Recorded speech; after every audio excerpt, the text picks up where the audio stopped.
perder tempo, direto, eu quero voltar aqui com o Vinícius Rangel. Ô Vinícius, havia muitas perguntas relacionadas ao caso. A questão que ficou, para mim, muito bem esclarecida no trabalho da polícia e na isenção no que diz respeito a essa investigação.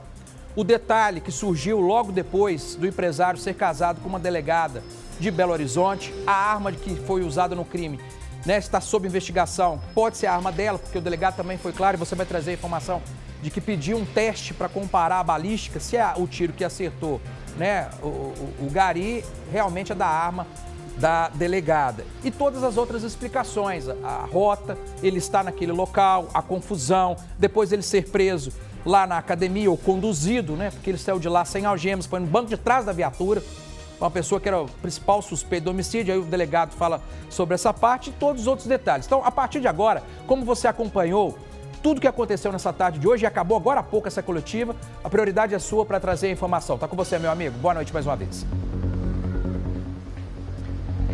Moreira, boa noite para você, para todo mundo que acompanha o Cidade Alerta Minas. No meio da tarde desta terça-feira, então, a polícia apresentou o início da investigação. E tudo aqui foi tratado exatamente assim. É um início, menos de 24 horas depois da prisão, que os trabalhos foram feitos e já se tem algum desenho do que aconteceu. Mas o que chama muita atenção, que foi falado aqui pelos delegados que estão à frente do caso, é o seguinte: o Renê, ele diz a todo momento, desde quando foi abordado na academia no bairro Estoril, até o depoimento que deu aqui até a madrugada no departamento de homicídios, ele nega que estava no local. Ele diz que não passou por lá, pelo bairro, que não sabia de nada, que não estava envolvido em nenhum tipo de crime, que não sabia de arma, absolutamente nada. Ele diz com muita tranquilidade para a polícia isso.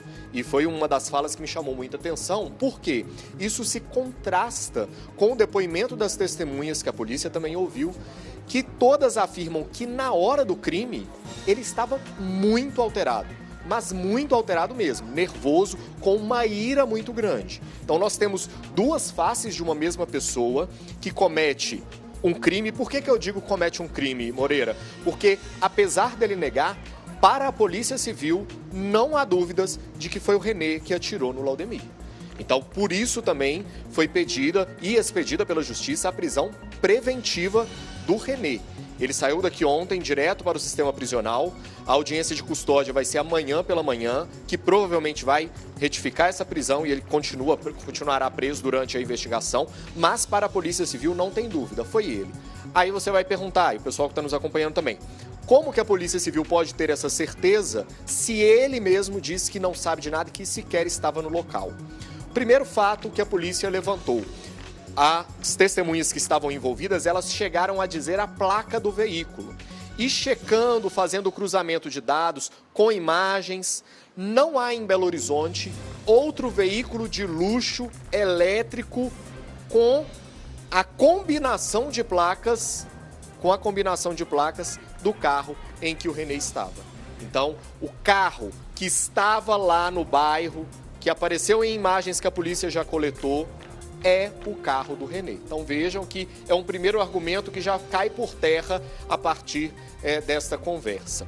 A polícia também está checando alguns outros indícios. Entre eles, agora à tarde, estava buscando imagens na empresa que o Renê disse que trabalhava. Porque ele falou para a polícia o seguinte, Moreira: olha, eu saí de casa atualmente, iria trabalhar na empresa em Betim, peguei um trânsito, demorei um pouquinho, cheguei lá, trabalhei, voltei para casa. E depois passeei com os cachorros, deixei os cachorros em casa e fui para academia. E quando eu cheguei na academia, eu fui abordado pela polícia, não estou sabendo de nada.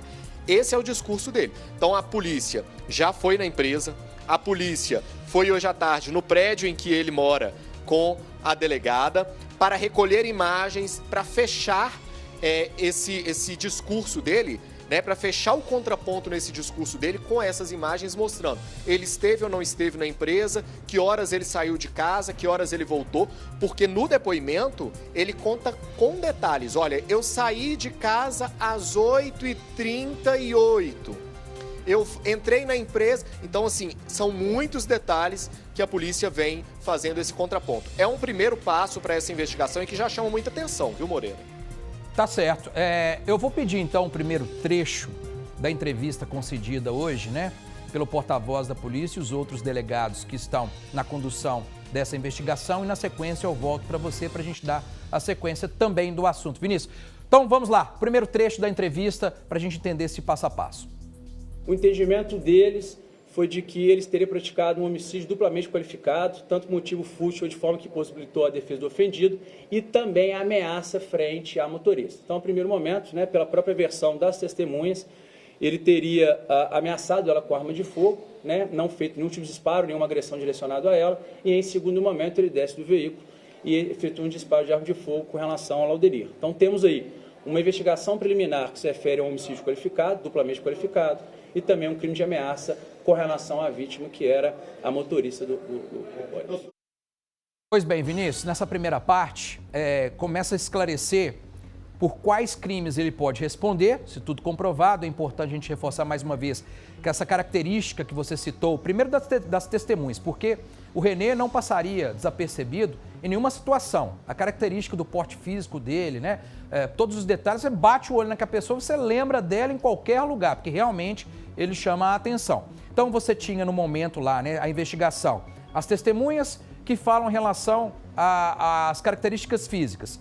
O carro, que é um carro elétrico de última geração, um carro caríssimo, de luxo, com detalhes das placas. Não foi difícil da polícia fazer a combinação. Aí vai buscar a combinação, não tem. Só tem aquela placa aí em Belo Horizonte inteira. Veja só, na capital tem um único veículo, porque você pode ter ali a combinação dos números e letras. Mas não, é só o dele. Busca as imagens, onde vai parar? Lá na delegacia. E aqui agora, né, a primeira parte do delegado dizendo que tudo confirmado, menos de 24 horas ou 24 horas da investigação, pode responder por homicídio duplamente qualificado, né, pela condição que aconteceu, e a ameaça está ligada diretamente à motorista do caminhão de lixo, porque é ela quem conduzia, lembrando, né, que o gari foi para tentar interceder, ajudar, apaziguar, os outros também que estavam lá, mas o tiro, infelizmente, veio nessa situação. Dando sequência à entrevista e à coletiva de hoje, Vinícius.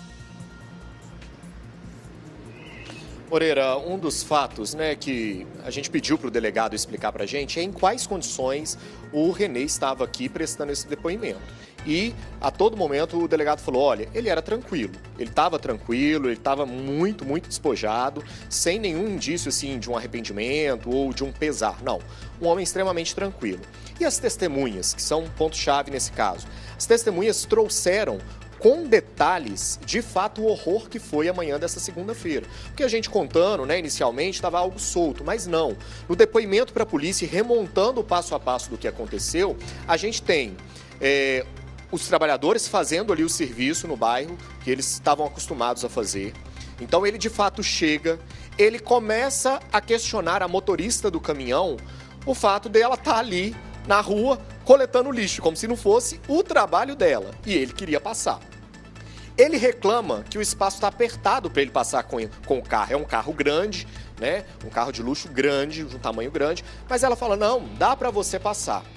Ele arranca o carro e aí, antes de arrancar o carro, ele faz a ameaça. E fala com ela, se você encostar no meu carro, eu vou te dar um tiro.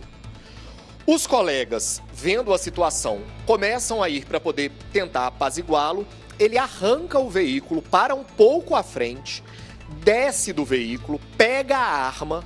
Veja bem, então foi tudo, não foi assim, de imediato, não. Ele arranca o veículo, para um pouco à frente, pega a arma, desce do carro com a arma. O cartucho dessa arma cai no chão.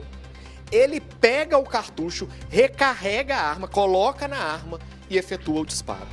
Então veja que é uma cronologia, uma sequência, que não foi algo assim, tomei um susto, peguei a arma, dei um tiro, né? Não, foi algo que ele fez pensando, ele arrancou o carro, parou, saiu e aí fez o disparo. No momento que ele fez o disparo e que ele estava extremamente agressivo, segundo o que as testemunhas contaram para a polícia, ele atira e pouco depois sai tranquilamente, entra no carro e foge, como se absolutamente nada tivesse acontecido. Exatamente, porque no primeiro momento, por isso que a entrevista por parte da polícia é tão importante para a gente conseguir entender como as coisas realmente aconteceram, porque eles vão nos detalhes.